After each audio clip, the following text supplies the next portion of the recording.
Ang ating pag-aaralan ngayon, the two covenants. Sa English, covenant yan.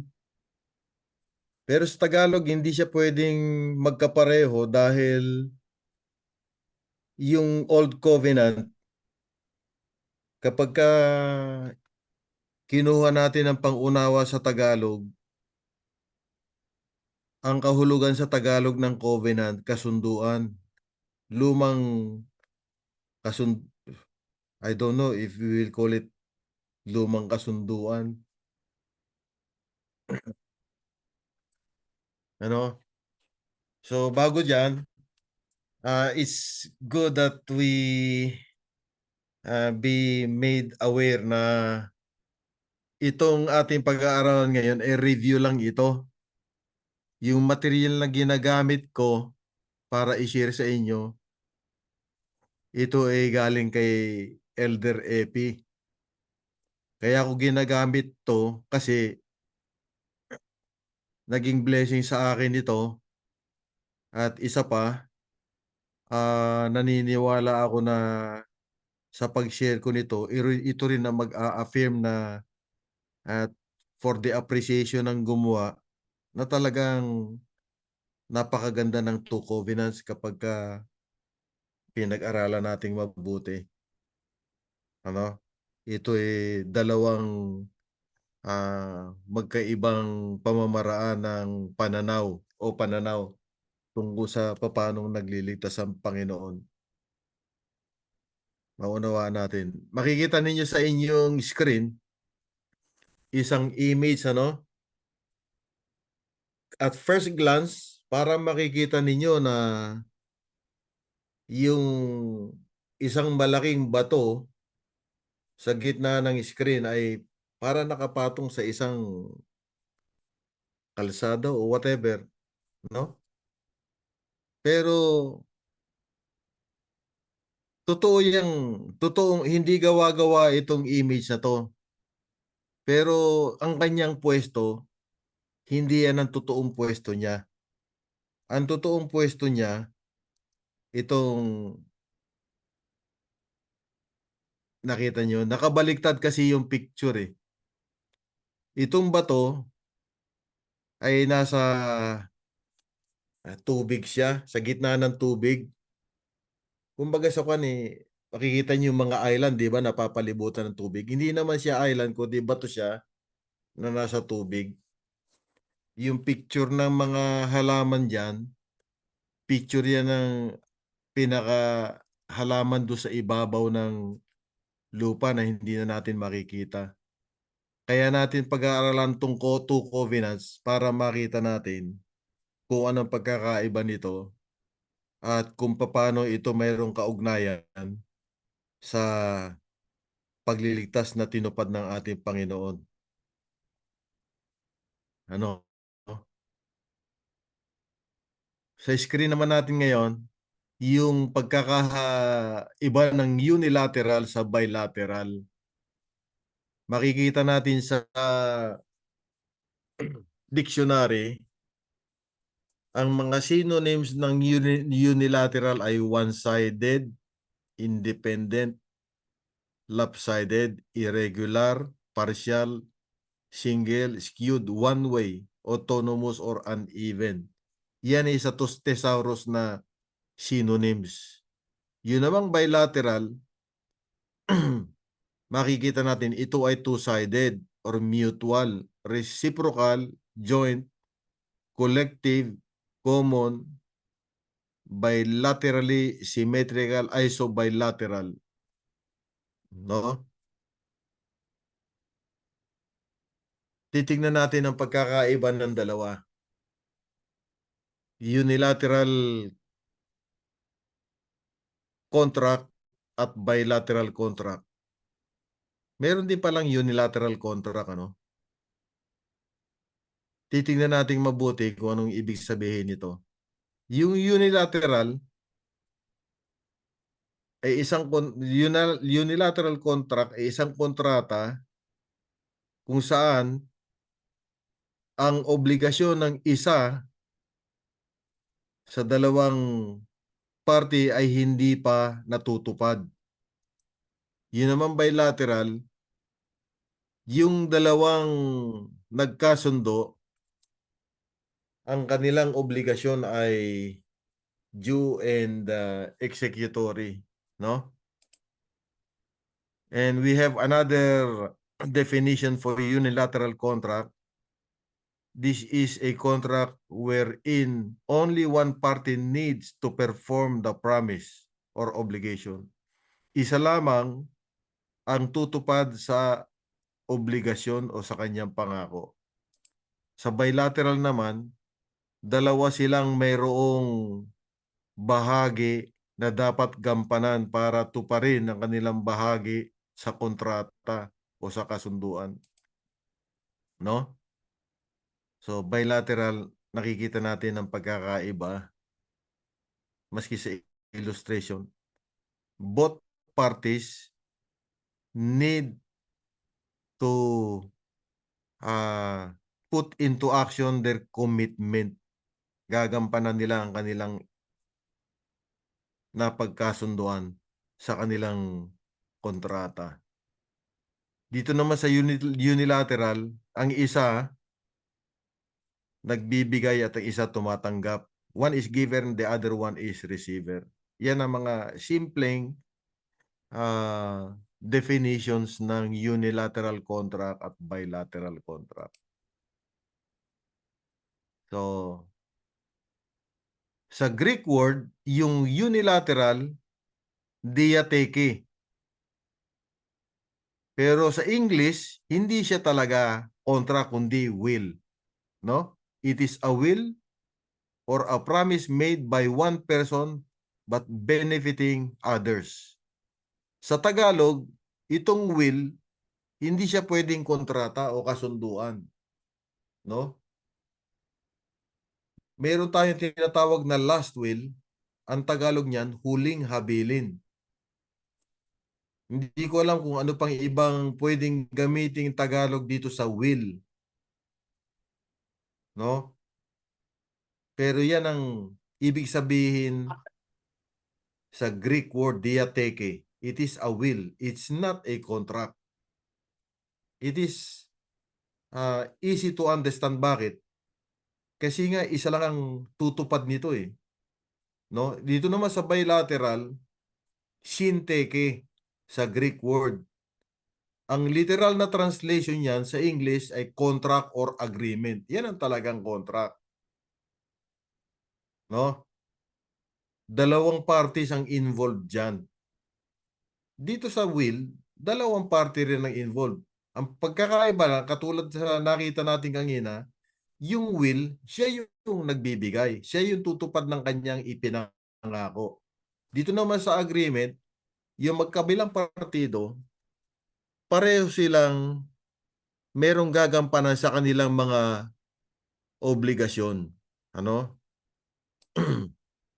So, ang Bible, nagbibigay ng dalawang magkaibang pamamaraan sa panukalang pagliligtas. Na ang tawag natin sa English diyan ay Old Covenant at saka New Covenant. Yung covenant nga sa Tagalog, hindi natin pwedeng isalin sa salitang kasunduan.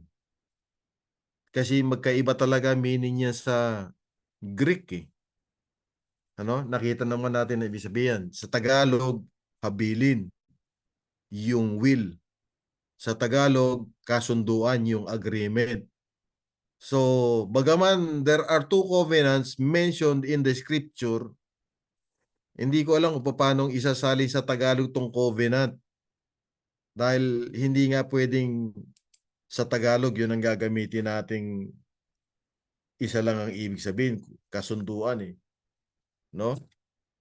The Old Covenant was a contract made between God and the Israelites. Yan. Pero itong New Covenant naman,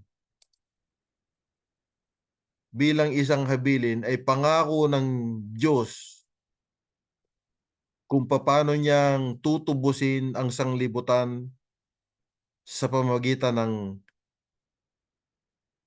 alay na walang bayad kay Kristo Jesus na kanyang bugtong na anak. Ano? So, itong kasunduan o agreement na tinatawag syntheke sa Greek, titignan natin kung paano itong naging totoo sa Old Testament. Ano? Yung Old Covenant tinatawag lumang covenant, because I will not be translating it correctly in Tagalog. The Old Tipanan. Covenant, tipanan, ay kasunduan din. Yung bang Old Testament, yung New Covenant, pwede rin gawing bagong tipanan. Oh, tipan. Basta Di ba covenant, lilitaw, tipan. agreement din siya? Ha?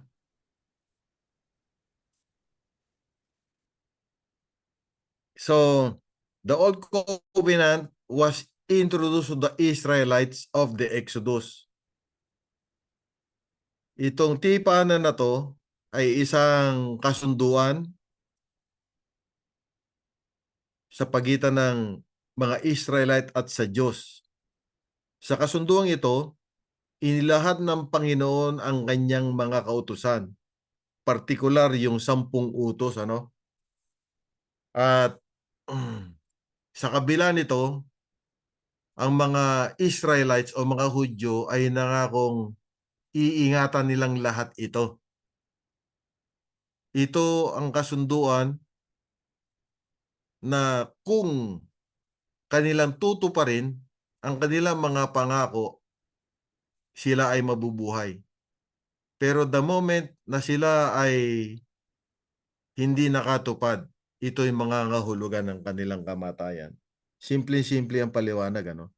Old Testament, lumang tipanan. Maganda nga tipanan. So sa ating Old Testament, mapapansin ninyo sa 4 na talata na nandiyan sa inyong mga screen ngayon, ano? At least 3 yung paulit-ulit na mga phrases na binanggit kung paanong nangako yung mga Hudyo na kanilang susundin kung ano yung sasabihin sa kanila ng Panginoon. So meron tayo di sa Exodus chapter 19 verses 7 to 8. And Moses came and called for the elders of the people and laid before their faces all these words which the Lord commanded them. And all the people answered together and said, all that the Lord had spoken, we will do. And Moses returned the words of the people unto the Lord. Yan ang pangako ng mga tao, no? Mga Israelites. Lahat ng sinalita ng Panginoon, gagawin namin. No?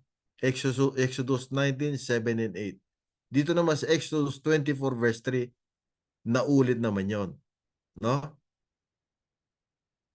Repeating almost exactly the same statement we found in earlier verses. And Moses came and told the people all the words of the Lord and all the judgments. And all the people answered with one voice. Ano yung sinabi nila? Lahat ng sasalitain ng Panginoon, lahat ng salita ng Panginoon na kanyang sinalita, gagawin namin. Sino yung nangako dito? Yung mga tao, mga Israelites. At inulit muli sa verse 7 naman. And he took the book of the covenant and read in the audience of the people. And they said, ito yung pangatlo, all that the Lord had said, we will do and be obedient. Parang katulad yun ng kanta, no? What he said we will do. Yung kanta na yun, masasabi natin, Old Covenant song yun, ano? trust and obey. For there's no other way to be happy in Jesus but to trust and obey. We are not to sing that song. Maybe if we are going to sing that song again, siguro dapat i-rephrase o kaya i-edit yung kanta na from Old Covenant maging New Covenant siya. No? Ito naman yung tinatawag na bagong tipanan. Na sa English, will. The New Testament. Yung Hebrews chapter 9, verse 15 to 19, siguro para hindi lang ako nagsasalita dito, i-request ko yung pwedeng magbasa. Pastor Joel, pwedeng pakibasa yun nando sa screen. Hebrews 9:15 to 17. And for this cause, he is the mediator of the New Testament, that by means of death, for the redemption of the transgressions that were under the first testament, they which are called might receive the promise of eternal inheritance. For where a testament is, there must also be of necessity the death of the testator. For a testament is of force after men are dead, otherwise it is of no strength at all, while the testator liveth. Thank you Will po. talaga, no? Will, kailangan mamatay eh. Oo. Di ba? Di ba maski sa huling habili na tinatawag yung last will and testament, magkakaroon lang ng katuparan yung lahat ng nakasulat doon sa kanyang ginawang last will and testament kapag ka namatay na siya. Di ba? Kaya nga dito naman, ang pagkakahalin tulad niyan, eternal inheritance naman. Di ba? Pero, nagkaroon ng katuparan niyan kasi yung testator, si Jesus Christ, namatay na siya. Kaya naging effective ngayon yung kanyang kamatayan once and for all. No? So, yung testamento na tinatawag o tipan o bagong tipan na tinatawag ay nagkaroon lamang ng katuparan the moment yung gumawa ng tipanan na tinatawag ay namatay na. Hanggat buhay siya, hindi kayang pairalin yung nilalaman ng testamento. Ngayon, dito sa panahon natin ngayon, mayroong mga buhay pa yung mga magulang nila eh. Gusto nilang kunin yung kanilang mga mana. Parang sinasabi nila, okay na mamatay ka. Hindi magandang pakinggan. Hindi nating mamatay yung gumawa ng testamento. Kasi pag hinihingi na natin yung mana natin, halimbawa mayaman yung mga magulang natin, parang sinabi natin sa kanya na mamatay ka na para makuha ko na yung mana ko. Hindi talaga maganda. So, yung huling habilin, talagang magkakaroon lang ng execution yung will pag namatay na yung gumawa nun. So, to which of the two sons of Abraham does Paul link Christians? Pwede po pakibasa, Pastor Joel, Galatians chapter 4, verse 28. Sa Bible ko po. Opo. Okay lang.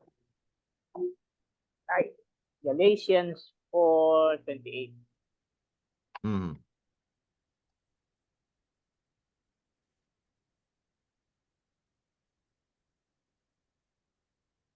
Now, you brothers and sisters, like Isaac, are children of promise.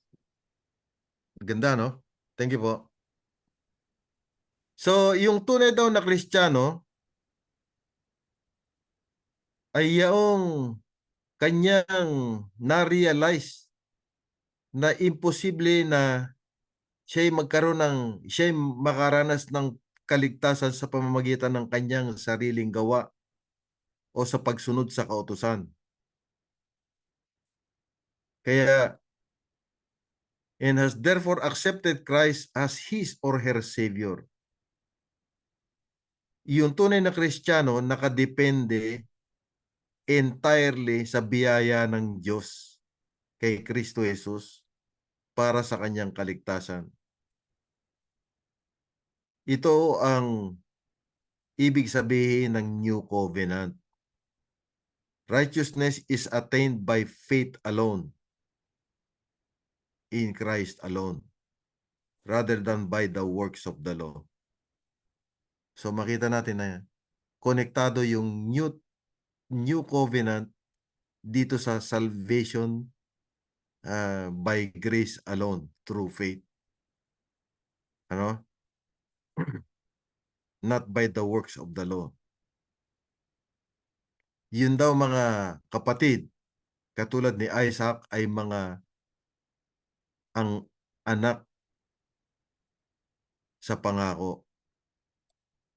Yeah. So what must be give up if we are to experience salvation by grace alone? Pakituloy po yung pagbasa, Pastor, sa verses 29 to 31.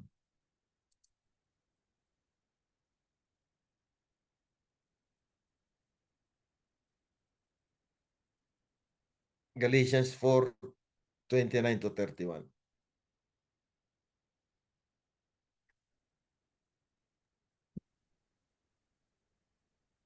Nawala ba ako? At that time, the son born by human effort persecuted the son born by the power of the Spirit. It is the same now. But what does the scripture say? Get rid of the slave woman and her son. For the slave woman's son will never share in the inheritance with the free woman's son. Hanggang 31, therefore, brothers and sisters, we are not children of the slave woman, but of the free woman. Thank you po. Yung slave woman dito, si Hagar. Naalala natin ng istorya, no?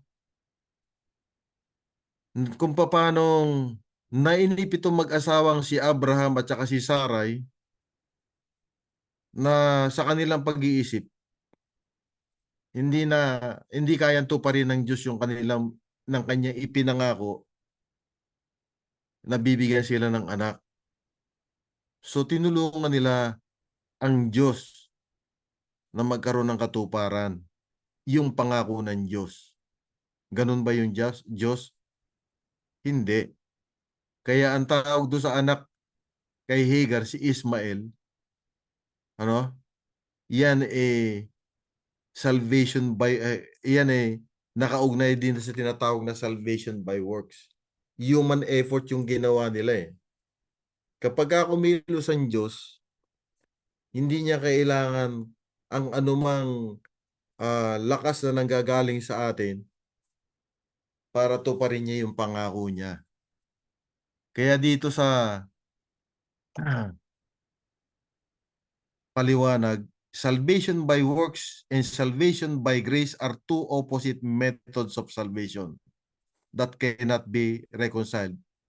Itong dalawang pamamaraan ng pagliligtas na ito na magkasalungat ay antagonistic ito towards one another. Hindi pwedeng maipagkasundo itong dalawa na to.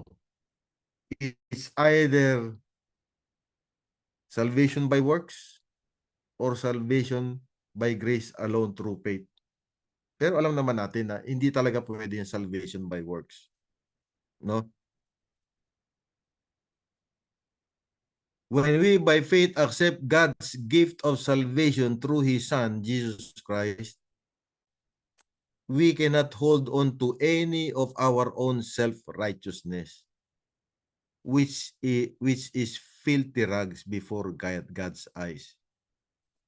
The gospel is not I plus Christ, but not I but Christ. We have there in Philippians chapter 3, verses 3 to 9. Siguro po, pakibasa po yung Philippians chapter 3, verses 3 to 9. Maiksi lang itong pag-aaral natin ngayon eh. Malapit na tayo matapos. Pastor, pwede po.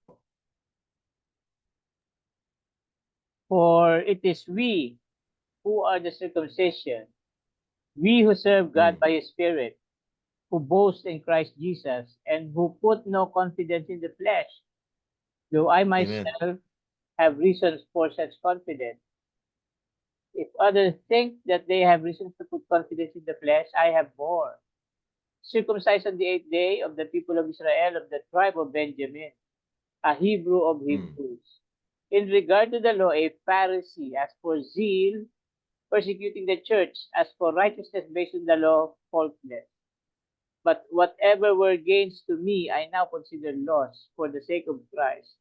What is more, I consider everything a loss because of the surpassing worth of knowing Christ, Jesus my Lord, for whose sake I have lost all things. I consider them garbage, that I may gain Christ and be found in him, not having a righteousness of my own that comes from the law, but that which is through faith in Christ, the righteousness that comes from God on the basis of faith.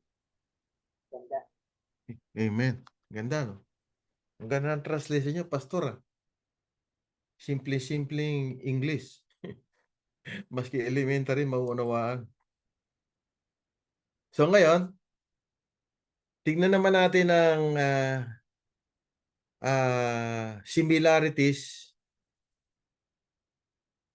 at saka differences, yung pagkakahalin tulad at pagkakaiba ng justification and sanctification, no?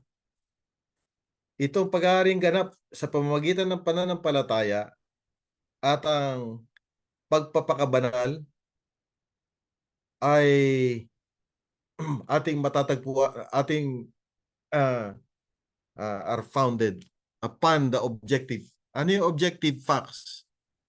Yung mga bagay na historical facts na naganap na, no? Ito ay reality na. This is not something that's ongoing, but this is already a reality. That's the first one. Both justification and sanctification are founded upon the objective facts of the gospel. The second one, similar, it is by faith alone that we receive and experience both justification and sanctification. No? Ang pagkakaiba naman, justification is simply the objective gospel applied to the believer who accepted Christ by faith. Makita ninyo yung mga color coding, ano?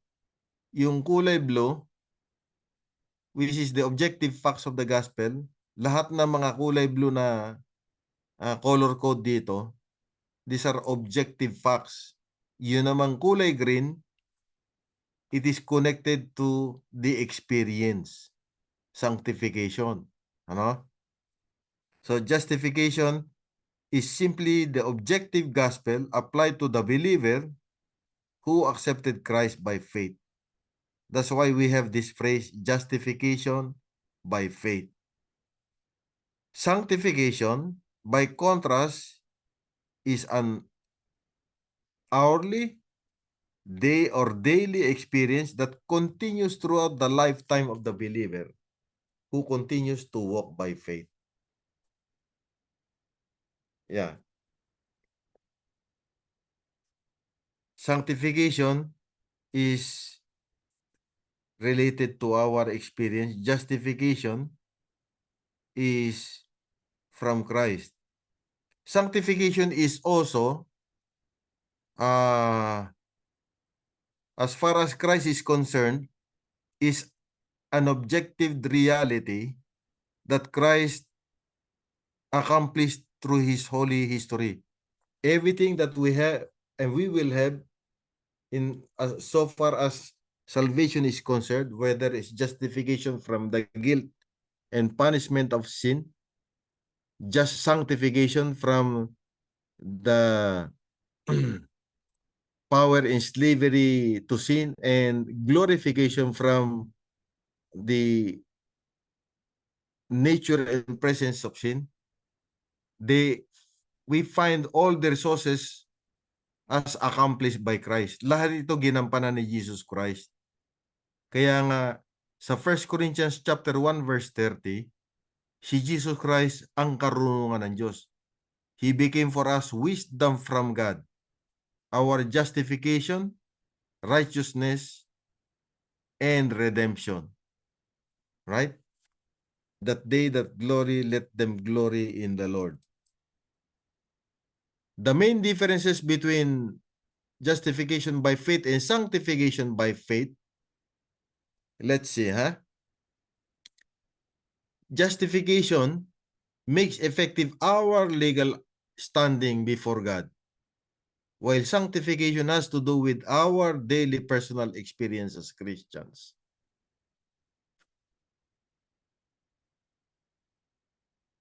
So justification by faith, faith is being justified by faith.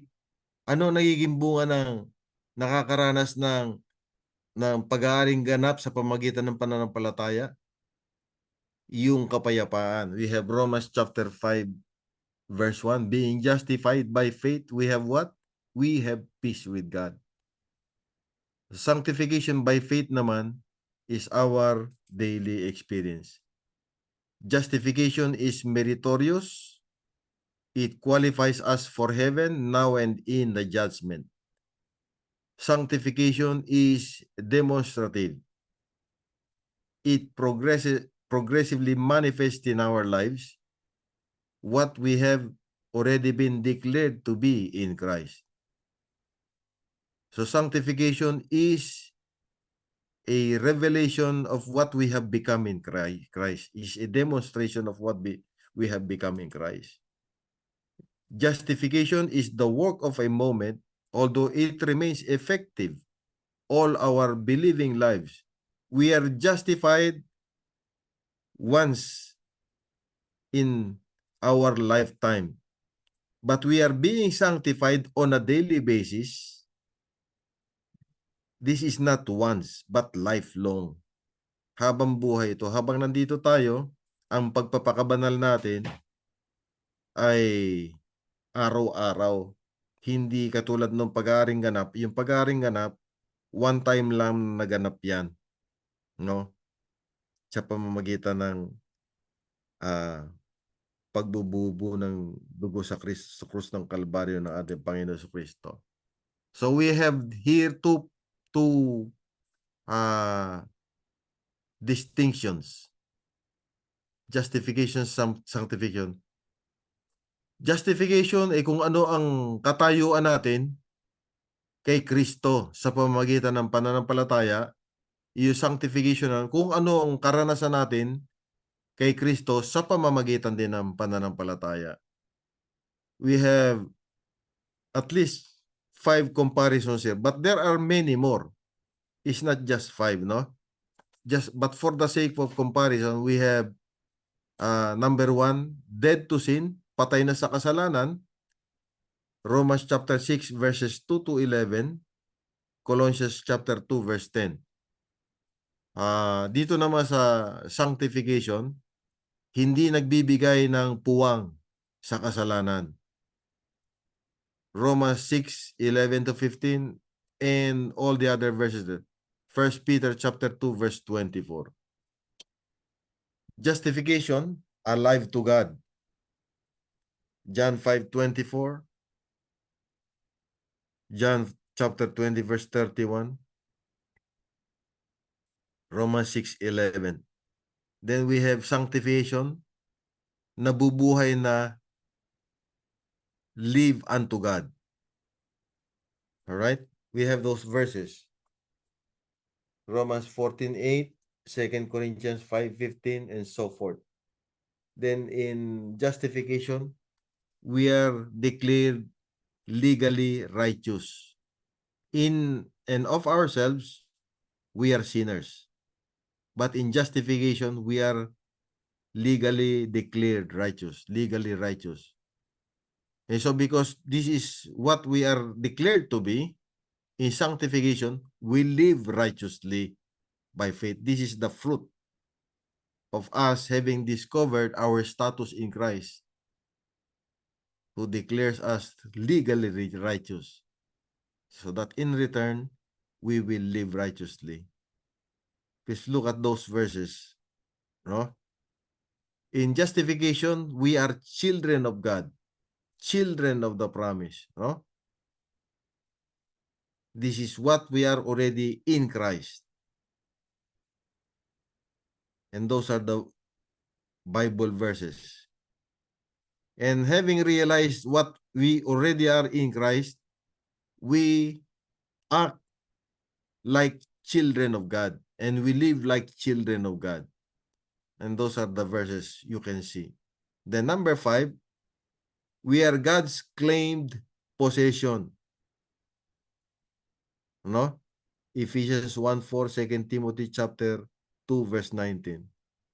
God originally owned us by virtue of creation. We lost that status when we were stolen by the enemy, and He claimed us back at redemption, having purchased us through the blood of His Son, Jesus Christ. So, we are owned, we are God's ownership twice. First by virtue of creation, and then by redemption. And because of this, we yield or surrender to God. This is beautiful.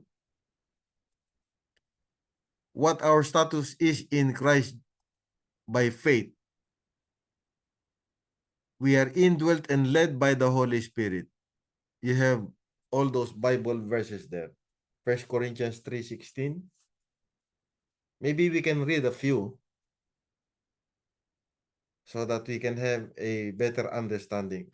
Pastor, pwedeng pakibasa po yung 1 Corinthians 3:16. Kung nandiyan na si Kuya Rafi, pwedeng pakibasa yung 1 Corinthians 6 verses 19 to 20.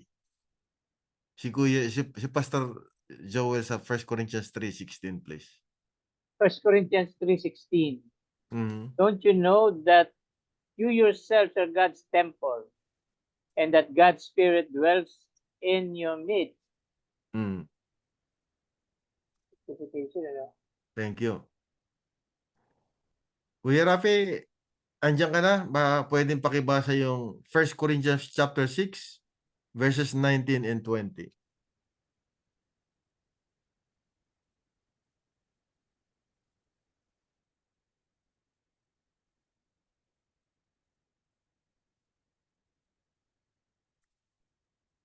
Kung wala pa, pakituloy na lang, Pastor Joel. Do you not know that your bodies are temples of the Holy Spirit who is in you, whom you have received from God? You are not your own. You were bought at a price, therefore honor God with your body. Amen. So sa So, ang ganda nito justification, mga Bible verse.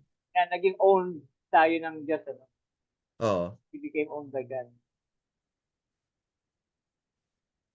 Ang gaganda ng mga Bible verses, ano? So, talagang dapat i-consider natin na hindi natin pag-aari ang sarili natin, kundi pag-aari tayo ng Panginoon at nananahan sa atin ng banal na Espiritu. Isipin mo, tayo na makasalanan, pinananahanan ng banal na Espiritu. Tingnan naman natin itong, nandito pala yung mga Bible verses eh. Ito 2 Corinthians chapter 6 verse 16 naman. Ang sabi ng talata, or what agreement does the temple of God have with idols? For we are the temple of the living God, just as God said. Then in Romans chapter 8 verses 9 to 10, however, you are not in the flesh but in the Spirit, if indeed the Spirit of God dwells in you. But if anyone does not have the Spirit of Christ, he does not belong to him. If Christ is in you, though the body is dead because of sin, yet the Spirit is alive because of righteousness. Then in sanctification, this is what our experience is in Christ by faith. What's the response? We submit to the Spirit's power. Let's read, no? Pwede pakibasa po sa screen, Pastor? Galatians 5:16 and 17. But I say, walk by the Spirit, and you will not carry out the desire of the flesh. For the desire of the flesh is against the Spirit, and the Spirit is against the flesh. For these are in opposition to one another in order to keep you from doing whatever you want. Uh-huh. So may Although free, may gera, may gera po sa katawan natin sa oo, yung spirit yan yung malaban sa flesh. tama. Yan ang problema ng mga konvertido na, no? Laging may struggle talaga. Nagbabakbakan yung flesh at saka yung desire ng flesh tsaka yung spirit. So we have our great controversy in our own selves. 24/7. Pakituloy po, Pastor. If we live by the Spirit, let's follow the Spirit as well. Mhm.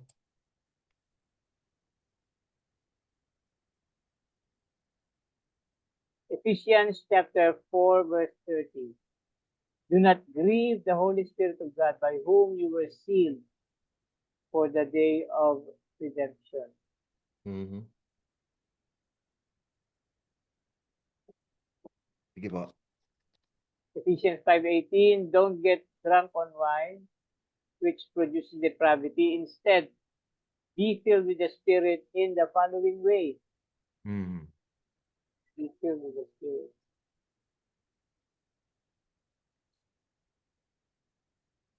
First Thessalonians 5:19. Do not quench, suppress, or subdue the Holy Spirit. Yeah. So, this is what our experience is supposed to be in Christ by faith. So, makita natin pagkaiba ng justification tsaka kung ano.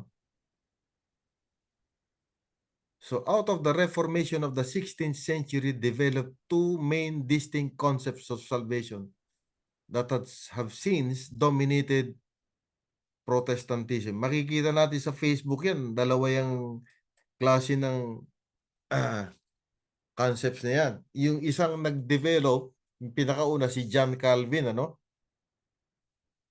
Sa kanyang teaching, summarize dito sa screen na nakita na, tinuturo niya na talagang ang Panginoon, ng Diyos, talagang tinubos niya, kanyang pinakipagkasundo sa kanyang sarili, ang sangkatauhan sa pamamagitan ng cross ni Kristo doon sa cross ng Kalbaryo. Pero dahil ang Bible ay maliwanag nagtuturo na merong mga ilan na hindi makaliligtas, tinuturo ng Calvinist na si Kristo ay hindi namatay para sa buong sangkatauhan sa krus, kundi para lamang doon sa mga itinalaga niya na kanyang ililigtas. So, sa ganitong pananaw, naniniwala sila at nagtuturo ng atonement na limited, o masasabi nating limited good news, no? Mga Calvinist talagang very strong sa ganitong posisyon. Ang nag-popularize nito si John Calvin. Sa mga denominations, makikita natin yun yung mga Southern Baptist, ano? Ngayon, bilang response dito sa posisyon ni John Calvin, sumulpot naman si Jacobus Arminius na nagbigay ng pangunawang hindi kasi siya pumayag sa ganitong limited good news, no? Para sa kanya, this is heretical. Yung mga Armenians naman, hindi ko akalain, October 10 pala ipinanganak to si Arminius. Kaberde ni Leti. Ito, malapit na malapit sa katotohanan. Kasi ang turo dito, si Kristo namatay para sa lahat ng tao doon sa krus. Pero, isinasaalang-alang din nila na mayroong mga hindi makaliligtas. Kaya ang kanilang solusyon, sangayon sa kanilang pananaw, si Kristo, hindi niya talaga actually iniligtas ang lahat sa kanyang krus, kundi nagbigay lang siya ng prenda o provision para sa ating kaligtasan. Kaya sa ganitong pananaw ng kaligtasan, para mapasa atin yung kaligtasan nito bilang karanasan in actual reality, kailangan meron tayong gawin na kondisyon. No? Ano yung mga kondisyon na yun? Kailangan tumanggap tayo, maniwala tayo, magbalik loob tayo sa Diyos, at ikumpisal natin ang lahat ng mga kasalanan natin. Saka pa lang magkakaroon ng effect yung ginawa ni Kristo. Ang ginawa ng Diyos sa pamamagitan ni Kristo. Anong tawag dito? Conditional good news. So may problema rin ba? May problema rin. Kasi sa ganitong pananaw, yung ating pagtanggap kay Kristo o ang ating pananampalataya, yung ating paniniwala sa Kanya, ating pagbabalik loob sa Kanya, at ang ating pagkumpisal sa kasalanan, hindi natin nare-realize na ito ay mga iba't ibang uri rin ng paggawa para mapasa atin yung kaligtasan. Kaya nga, provision lang ang tawag eh. Para mapasa atin yung kaligtasan, meron tayong gagawin. So, we meet God halfway. Yan ang litaw niyan. So, pareho may problema. Yung limited good news tsaka yung conditional good news. Actually, ang tawag nila dito, the twin devil. No? Kita mo yung naka-stamp dito sa taas. Limited edition. John Calvin. Dito naman kay Jacobus Arminius, terms and condition. Wow. Tignan natin. Both views of salvation, yung dalawang uri ng pagliligtas na to, na pananaw, pareho silang kumukuha sa Bible. No? Bible yung basihan nila. Ngayon, maraming panahon na yan. May higit ng 400 taon na yung bakbakan na yan, hanggang ngayon hindi natatapos. Sa panahon natin, kasama na rin tayo ngayon dito sa digmaan na to ng dalawang magkaibang pananaw tungkol sa pagliligtas, limited atonement at saka unconditional salvation. No one is willing to give up. No? They both present truth, but the truth that they present are the truth that only harmonizes with their position. In which case, they ignore certain texts which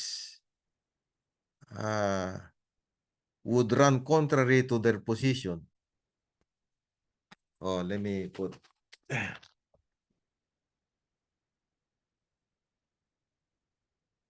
Dali mahina na yung battery ko. Yan.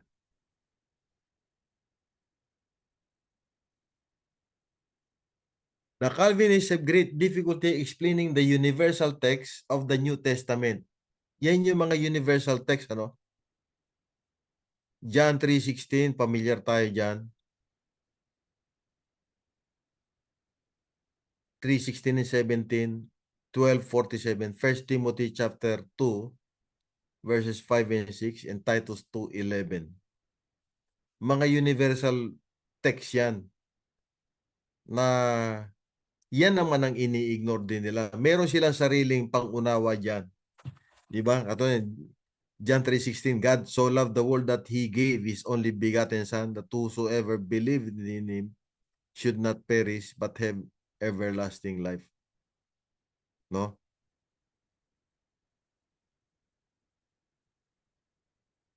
May sarili silang paliwanag dyan na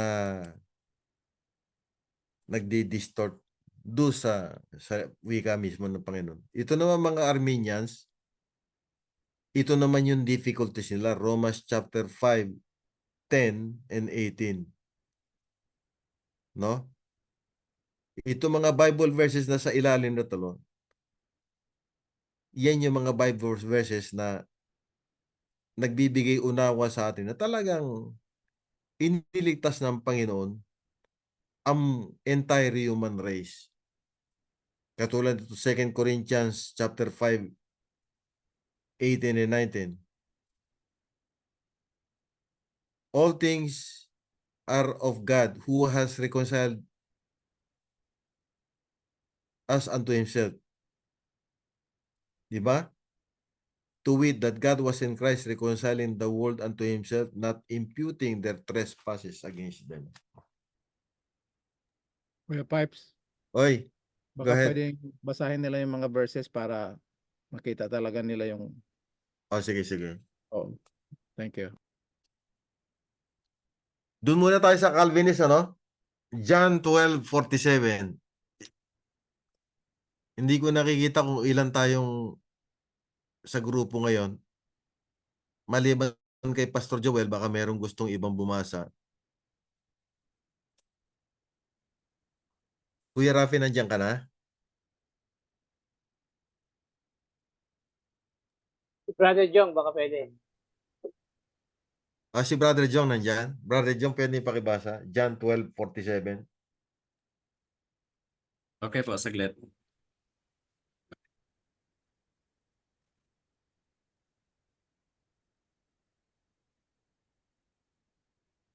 John 12:47. Hmm. Ang sabi rin dito, and if any man hear my words and believe not, I judge him not, for I came not to judge the world, but to save the world. Hmm. Thank you. So, this is a text that is universal in its nature, such that this harmonizes with John chapter 3, verse 17. John 3:17 says, God sent not His Son into the world to condemn the world, but that the world through Him might be saved.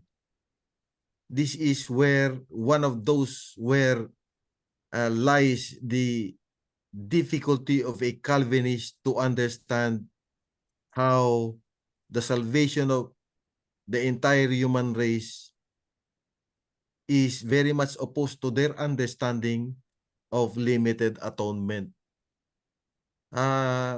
Please read 1 Timothy chapter 2 verses 5 and 6 also.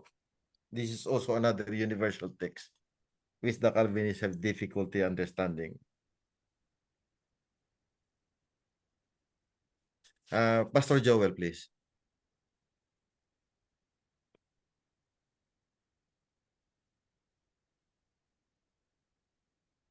And then Brother John again, Titus chapter 2 verse 11.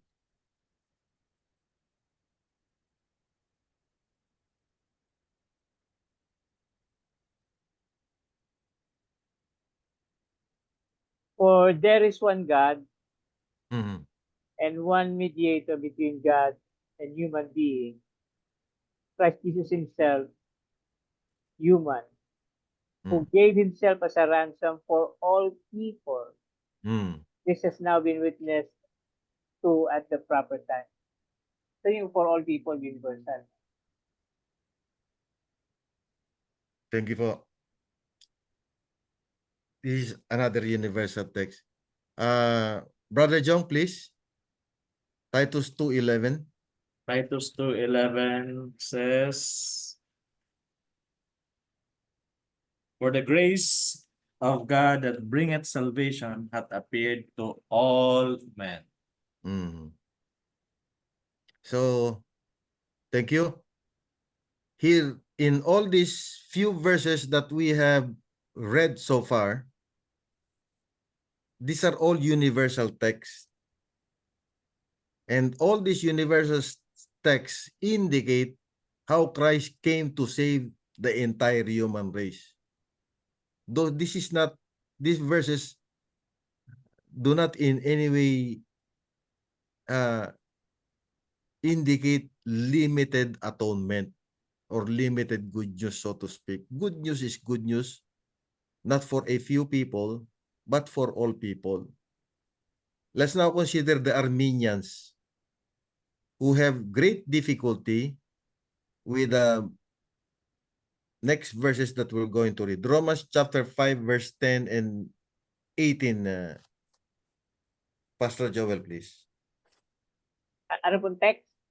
Romans chapter 5, verse 10 and verse 18. 5:10.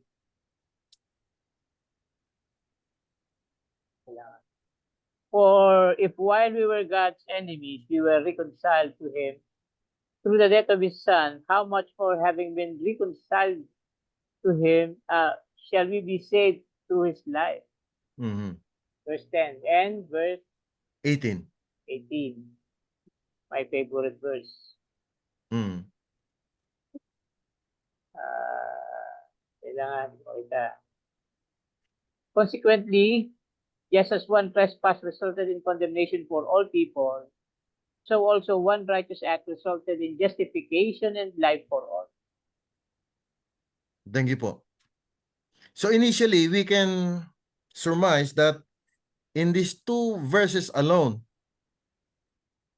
those verses does not offer any particular requirement, so to speak, so that God can save mankind. His saving mankind was his own initiative, not waiting for man to be good, to be repentant, to believe, or to accept and even confess, so that only then God will save him or her.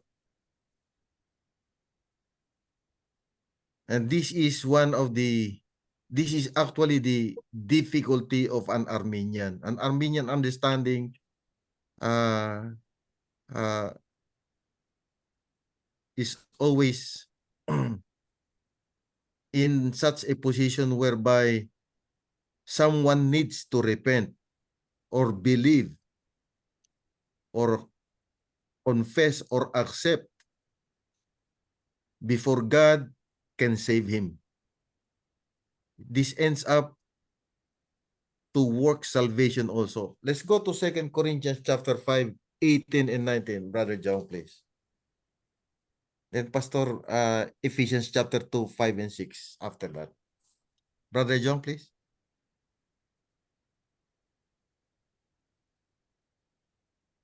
2 Corinthians 5, 18 and 19. 18 and 19.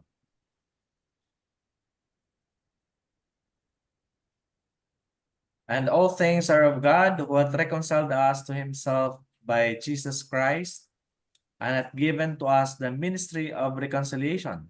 Mhm. To it that God was in Christ, reconciling the world unto himself, not imputing their trespasses unto them, and hath committed unto us the word of reconciliation. Beautiful. Thank you, Brother John. So this initiative of salvation or redemption or reconciliation comes from God without him waiting for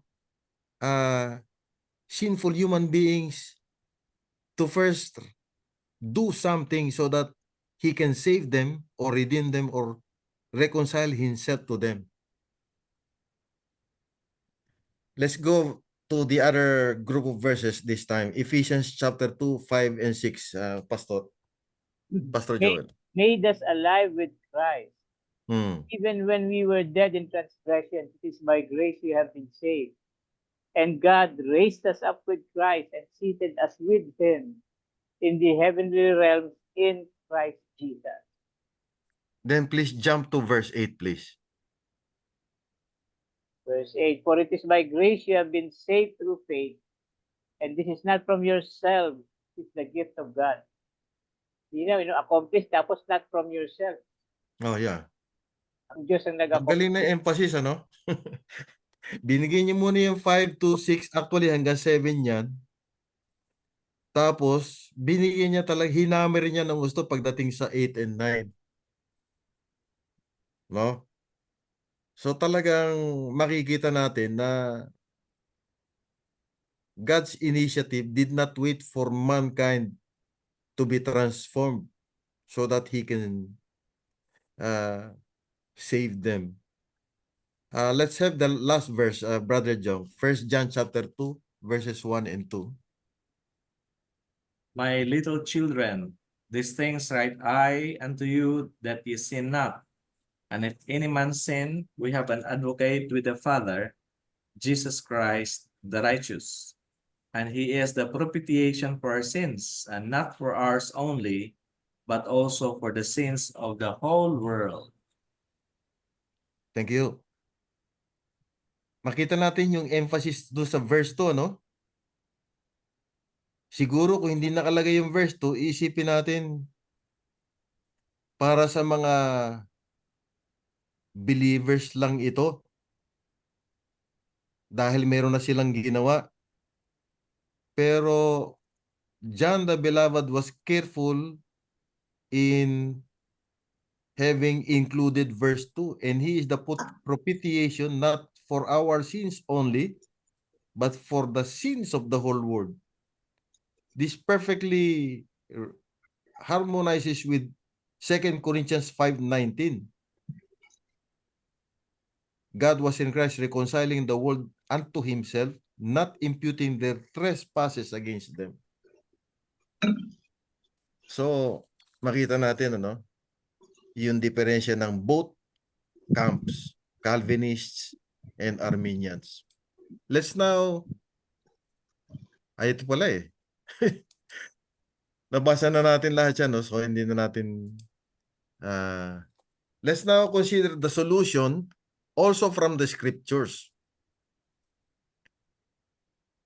How we can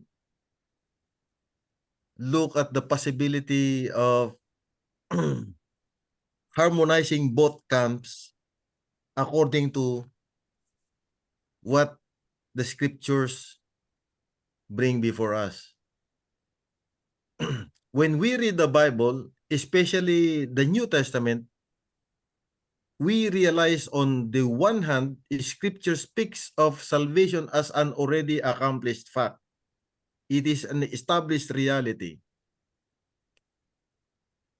While on the other hand, it is an ongoing process that will not be completed until the second coming. In other words, the Bible describes two phases of salvation, which is objective reality or facts and subjective, referring to experience. So the best way to understand this paradox about salvation is to look at our situation in Adam. When Adam sinned, he actually or objectively brought condemnation to the entire human race. But this condemnation in Adam that objectively was passed on to mankind thousands of years ago did not become ours personally or subjectively until we are born in this world. So this is as plain as it can be. I hope everybody is getting it. In the same manner, the entire human race was placed into Christ. Remember in 2 Corinthians 5 a while ago. But God who is rich in mercy, because of the great love with which he loved us, even when we were dead in trespasses and sins, made us alive together with Christ. When did he make us alive together with Christ? At the incarnation. So the whole human race was gathered up in Christ the moment he became the second Adam. When was that? At the incarnation. That's why we can understand that by his obedience, the entire human race was objectively justified unto life at the cross. Romans 5:18. Can somebody, we read Romans 5:18 kanina, no, Pastor? Pwede pakibasa ulit? Consequently, just as one trespass resulted in condemnation for all people, so also one righteous act resulted in justification and life for all. Yeah. So it's not for the believers, it's life for all. But this actual or objective salvation, we call this objective. This is to distinguish it from the subjective. Objective, which is the actual or established fact or reality. This has already taken place once and for all. This does not become ours personally or subjectively until we experience the new birth. John chapter 3 verse 3. That which is born of the flesh is flesh, and that which is born of the spirit, spirit. So, there is one major difference between being subjectively in Adam and subjectively in Christ. Our birth in Adam was through procreation, in which we had no choice. We came into this world with no choice of our own. Then we grow up. Then we came to that level of understanding.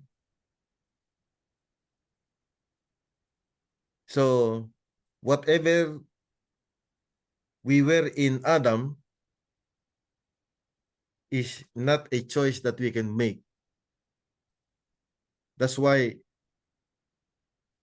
the means that the condemnation Adam brought to the entire human race at the fall is inherited by all who are born into this world. We are all born naturally condemned. That's our initial position in Adam. But in contrast, the justification unto life objectively obtained, not provided, not a provision, but it was obtained by Christ for the entire human race at the cross. Yet this is experienced only by those who believe in him and have experienced the new birth. I hope this comes clear. If we have any additional inputs, we can discuss this later, no? Justification unto life objectively obtained by Christ for the entire human race is experienced only by those who believe in him and have experienced the new birth. Who experienced the new birth? Those who experience conversion process. Suddenly, there is a turnaround. Suddenly, you desire a spiritual thing. You desire to know Christ. You desire to be drawn closer to God. No? But the unbelievers, which compose the entire human race, even them, Christ obtained justification. Justification is not limited to the believers only, but the believers will experience justification by faith. It's only them that will experience it. That's why it's called justification by faith. It is particular only to those who experience conversion. Let's continue. It is for this reason that the Bible clearly teaches that no one will be lost for being born a child of Adam. Let's repeat this. It's for this reason that the Bible clearly teaches that no one will be lost for being born a child of Adam. Let's continue. The only reason anyone will be lost is because he or she has deliberately or ultimately rejected the objective facts of salvation in Christ, or have rejected deliberately, persistently, and ultimately said no to Christ, as if Christ is pleading with him and is telling Christ, leave me alone. I don't want to have anything to do with you. That moment, it becomes continuous and persistent, is rejection of Christ. He becomes responsible for his ensuing eternal death. Let's consider these few verses. Let's check if they're okay. Let's go to Mark 16, 15, and 16. Sino huling bumasa? Brother John? Pastor naman. Pastor Joel, please. Mark 16, verses 15. He said to them, go into all the world and preach the gospel to all creation. Whoever believes and is baptized will be saved. Whoever does not believe will be condemned. Malinaw, ano? The gospel demands a heart response. Kaya yung verse 16 na binasa ni Pastor, yan yung heart response. No? Pakibasa, Brother John, John chapter 3, 18 and 36. They're actually almost similar. Let's see. He that believeth on him is not condemned, but he that believeth not is condemned already, because he had not believed on the name of the only begotten Son of God. He that believeth on the Son hath everlasting life, and he that believeth not the Son shall not see life, because the wrath of God abideth on him. Wow. So malinaw, ano? The gospel, which is the objective facts of salvation in Christ, demands a response, a heart response, no?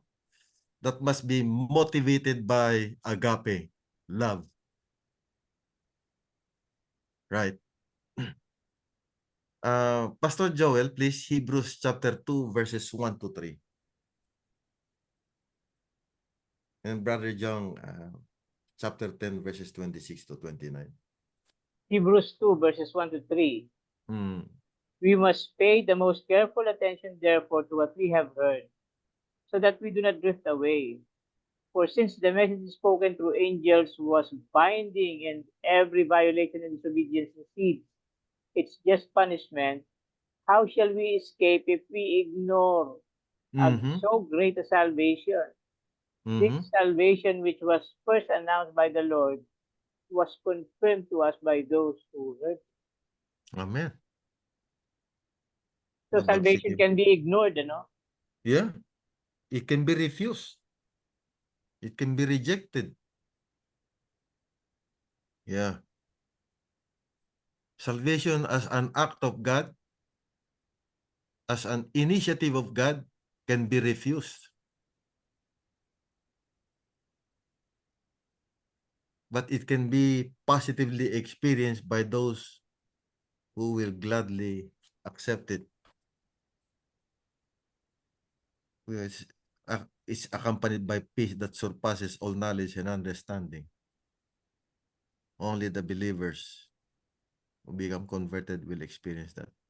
Let's go to Hebrews 10, 26 to 29. Brother John, please.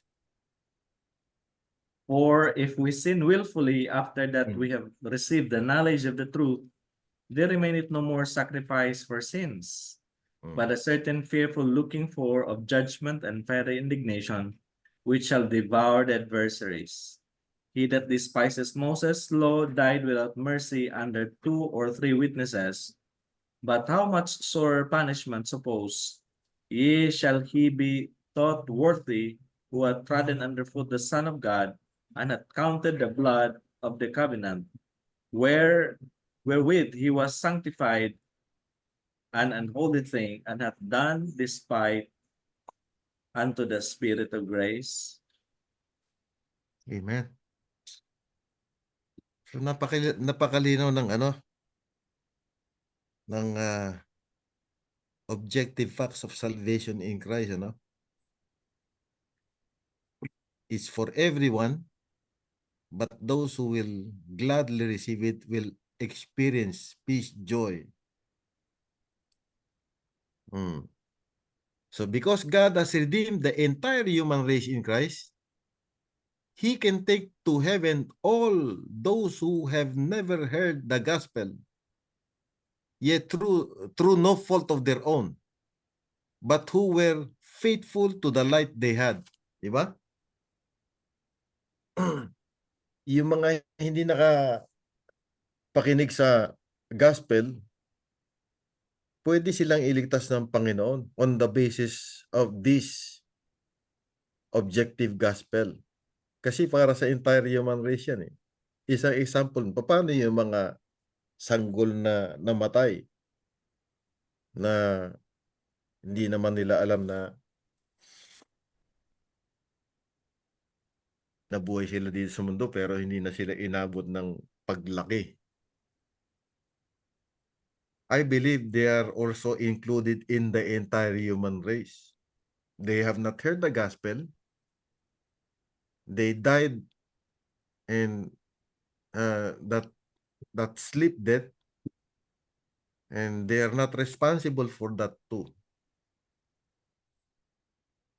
So we can surmise that even them are included in this redemption, this objective gospel, so to speak. So whatever this will hear about Jesus for the first time in heaven, and at that time will give him the glory for saving them. So I believe this is very true on the basis of God's objective salvation for the entire human race. So this understanding of the objective and subjective aspects of salvation will radically and dramatically change our whole approach to evangelism and witnessing. No longer will we preach the gospel as good advice, but as good news. Good advice kasi dapat meron tayong gawin muna para maging effective sa atin yung ginawa ni Kristo. This is the last one. Institutions that are God's instruments to carry forward His work on the earth must be sustained. Churches must be erected, schools established, and publishing houses furnished with facilities for doing a great work in the publication of the truth to be sent to all parts of the world. These institutions are ordained of God and should be sustained by tithes and liberal offerings. As the work enlarges, means will be needed to carry it forward in all its branches. This Testimonies for Church, Volume 4, page 464. This concludes our study tonight. The difference between the objective and subjective salvation, and we have a glimpse of the difference between the